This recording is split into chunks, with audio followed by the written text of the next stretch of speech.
교우 여러분, 행복한 아침 맞고 계십니까? 7월 15일 월요일 새벽 성서 읽기 시작하겠습니다. 오늘 이래서야 어떻게 일하겠는가, 이런 제목으로 함께 은혜 나누겠습니다. 직장인 분노 조절 기술이라는 책이 있는데요, 거기 한 부분입니다. 타협은 훌륭한 우산이지만 허술한 지붕과 마찬가지입니다. 그리고 타협하는 사람은 악어가 마지막에는 자신을 잡아먹을 것을 기대하며 악어에게 먹이를 주는 사람이라고 합니다. 네, 악어가 마지막에 자기를 잡아먹을 것을 기대하면서 악어에게 먹이를 주는 사람은 없지요. 예. 사도행전 21장 30절에서 36절 말씀 함께 읽도록 하겠습니다. 그래서 온 도시가 소란해지고 백성들이 몰려들어서 바울을 잡아 성전 바깥으로 끌어내니 성전문이 곧 닫혔다. 그들이 바울을 죽이려고 할 때에 온 예루살렘이 소요에 휘말려 있다는 보고가 천부장에게 올라갔다. 그는 곧 병사들과 백부장들을 거느리고 그 사람들에게로 달려갔다. 그들은 천부장과 군인들을 보고 바울을 때리는 것을 멈추었다. 천부장이 가까이 가서 바울을 체포하였다. 그리고 그는 부하들에게 쇠사슬 둘로 바울을 결박하라고 명령하고 그가 어떤 사람이며 또 무슨 일을 하였는지를 물었다. 그러나 무리 가운데서 사람들이 저마다 다른 소리를 질렀다. 천부장은 소란 때문에 사건의 진상을 알 수 없었으므로 바울을 병영 안으로 끌고 가라고 명령하였다. 바울이 층계에 이르렀을 때에는 군중이 하도 난폭하게 굴었기 때문에 군인들이 그를 둘러매고 가야 하였다.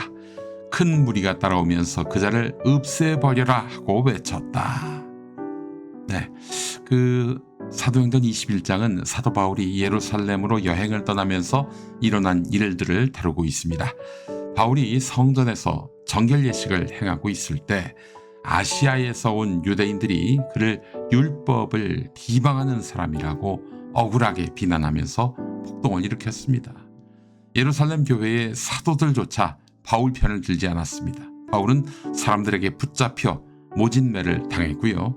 결국 군사들에 의해서 체포됩니다.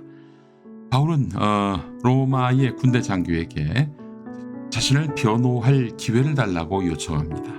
장교는 이를 허락했고 바울은 성전 계단에서 군중을 향해 히브리 말로 연설을 시작합니다. 그는 자신이 유대인으로서 가말리엘이라는 당대 최고의 율법학자, 문하에서 율법을 엄격하게 배운 사람임을 강조하면서 예루살렘에서 하나님께 열심을 다했던 과거를 설명합니다. 바울은 또 다마스쿠스 가는 길에 예수님 만난 경험을 이야기합니다. 하늘에서 빛이 비추면서 예수님의 음성을 들었고 다마스쿠스에 도착해서 세례를 받고 비로소 그리스도인이 됐다고 말합니다. 또한 예루살렘으로 돌아와 성전에서 기도하다가 환상을 보게 됐고 주님께서 자신을 이방인에게 보내어 복음을 전하라는 사명을 주셨다고 설명합니다. 이방인에게 보내어, 여기 밑줄을 그어야 합니다. 바울의 이야기를 듣던 군중은 이방인에게 보내어 이 말에 분노하면서 더 큰 소란을 일으켰습니다.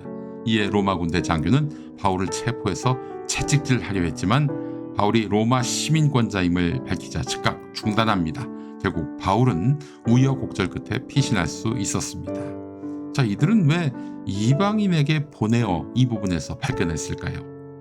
하나님 믿는 신앙은 유대인의 독점적인 특권이다, 이렇게 생각했기 때문입니다. 그런데 이방인한테 하나님을 전해? 이런 이단, 배반자가 어딨나, 이렇게 생각을 했던 거예요. 여러분, 바울이 군중의 마음에 드는 말을 안 한 거 아닙니까? 그렇습니다.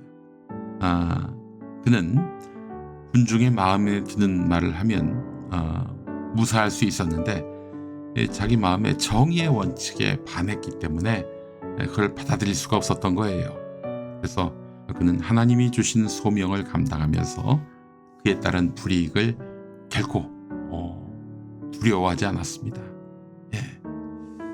그때 맞아 죽었다고 해서 바울이 후회했을까요? 아닙니다. 정의와 진리의 문제는 타협할 수 없는 것입니다.